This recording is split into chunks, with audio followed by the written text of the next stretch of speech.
বিসমিল্লাহির রহমানির রাহিম। আমি মোহাম্মদ আব্দুল জলিল,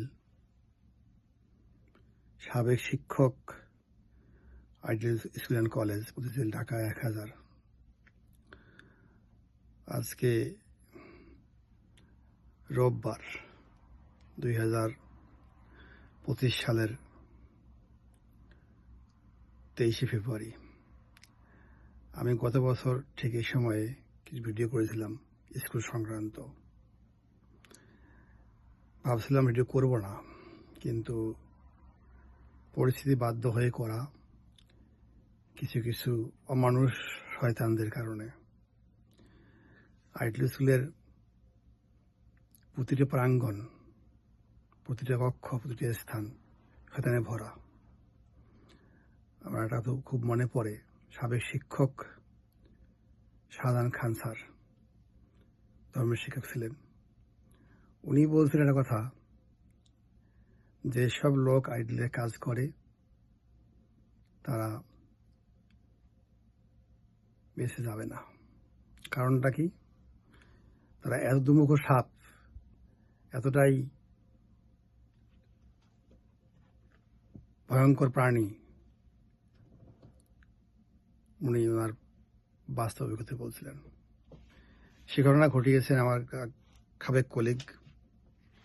যে ঘটনা সবাই শুনলে হয়তো বা মন খারাপ করবেন, কেউ বা হয়তো আমার খারাপ বলবেন, কেউ ভালো বলবেন, কিন্তু কেউ যদি আস্ত শয়তান দেখতে চান, জীবন্ত শয়তান, আমরা তো কখনো শয়তান দেখি না,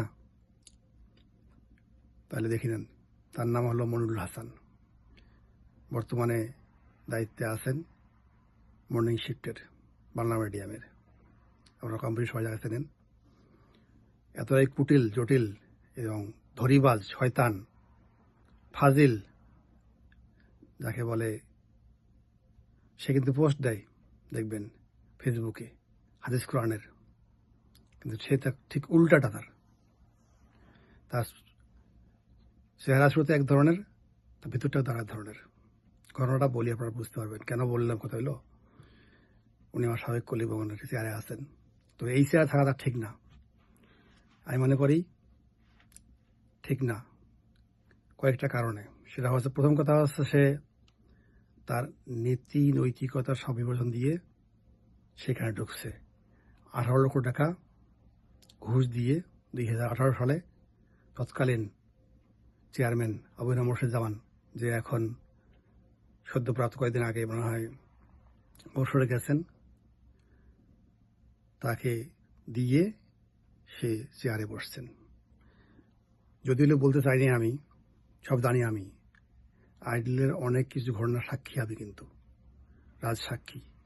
যে কেউ এই ভিডিওগুলো, এই কথাগুলো কোর্টে বা যেখানে চান প্রমাণ করতে পারবেন, সমস্যা নেই। কারণ আমি সব সত্য বলছি এখানে, তা মিথ্যে বলে নেই। কারণ একদিন আমি বিশ্বাস করি, আমি একদিন মরবো, একদিন মরতে হবে, ঠিক আছে? কিন্তু এই মনিরুল হাসান, সে কখনো কিন্তু ভাবে না সে মরবে, কিন্তু সে পোস্ট দেয় সে মরবে বা ইয়া হবে, কিন্তু সে এটা করে না, বিশ্বাস করে না। মুখে বলে একটা, করে কিন্তু আর একটা। ঘটনার শুরু থেকে বলি, আমার সঙ্গে তার দ্বন্দ্ব বা মনোমালিন্য কি হলো, কেন ওই ঘটনা ঘটতে যাচ্ছে, তার আগে কিছু হিস্ট্রি বলবো কিছু। আমি এই বড়টা শেষ হয়ে আগে কেন আমি আজ ভিডিও বসলাম বাধ্য হয়ে। কয়েকদিন আগে আমার এক পুলিশের লোক আছে, এলাকা বড় ছোট ভাই, সিকিউরিটি ইউনিটে আছে বর্তমানে। সে আমাকে বলল যে, শুনলাম টাকা পান নাকি সুজিত দাসের কাছে, এটা আরো উঠে দিই, একটু লাভ করে দিই। উনি সুজিত দাসকে ফোন দিয়েছেন। সুজিত দাস ওনাকে কি যেন বলছে, রিকোয়েস্ট করছে। উনি বলছে, না, তোমার টাকা পায় যে রিজন মাস্টার, তো টাকা দিতে হবে। পরে সে মনির সাহেবকে ফোন দেয়, সে পুলিশকে। যেখানে দেখেন এই ঘটনা কিন্তু মনির সাহেব আমাকে জড়িয়ে যা ঘটিয়েছে 2023 সালে জানুয়ারি মাসে, সে কিন্তু আবার সেই পক্ষ নিল। এটা মেথর, সচিব একটা মেথর। সে আমাকে ছুরি মারছে পিছন থেকে, বিশ্বাসের মাঝে অবিশ্বাস করছে, আর টাকা নিয়ে সে টাকা দেয়নি, এবং সেখানে তার মনিরের হাত ছিল। সেখানে মনিরুল হাসানের হাত ছিল শুরুর থেকে বিষয়টা। আমি বলি একটু শোনেন সবাই, সবাই বিশ্বাস করবে বিষয়টা, যে কিভাবে ছুরি মারছে আমাকে, হত্যা করছে আমাকে। মান সম্মান, ইজ্জত, ধর্ম সব, মান সম্মান, ইজ্জত, ধর্ম সব খেয়ে ফেলছে এই মনিরুল হাসান একজন পিয়নকে দিয়ে, সজীব দাসকে দিয়ে। সজীব দাস হচ্ছে ওনার বর্তমানে পিয়ন। ওই সময় পিয়ন ছিল, এখন জানি না কি অবস্থায় আছে, এখনো তার পক্ষে সে কথা বলে। 2021 সালে জানুয়ারি মাসে, ফেব্রুয়ারি মাসের দিকে কাজ দিয়েছে আমার কাছে সজীব দাস, 2টা কাজ। সে কাজ করে দেন, যা বলছো মুখে আর বলবো না, তোমার কাজ করবো না, আমি কাজ করি না, আমি না করে দিয়েছি। এর আগে শুধু আমার কাজ করছে 2008 সাল থেকে 8, 9, 10 বাসায় গেছে, কাজ করছে, খাইছে, দাইছে, গরু কাটছে, বিভিন্ন অ্যাঙ্গেল থেকে করতে আমি হরিদে করছি। সে ফাঁকি দেয়, হেডমাস্টারকে বলে রিকোয়েস্ট করে তাকে আমি কিন্তু ওখানে রাখছি ভার্সনে, তাকে ইমাম স্যার রাখবেন না, আমি কিন্তু রাখাইছি রিকোয়েস্ট করে, যা হয়েছে করো না। তারপরে সে বলছে, আমি বলছি না। তারপরে সে চলে গেছে টিপুর কাছে, টিপু ভাই তাকে টাকা দিয়েছে, ভর্তি করতে পারে নাই, উনি মারা গেছেন। এরপরে তো এই ঘটনা করছে। আমার একটু ভুল বললাম মনে হয়, এটা 22 সালের শুরুতে। Thank you.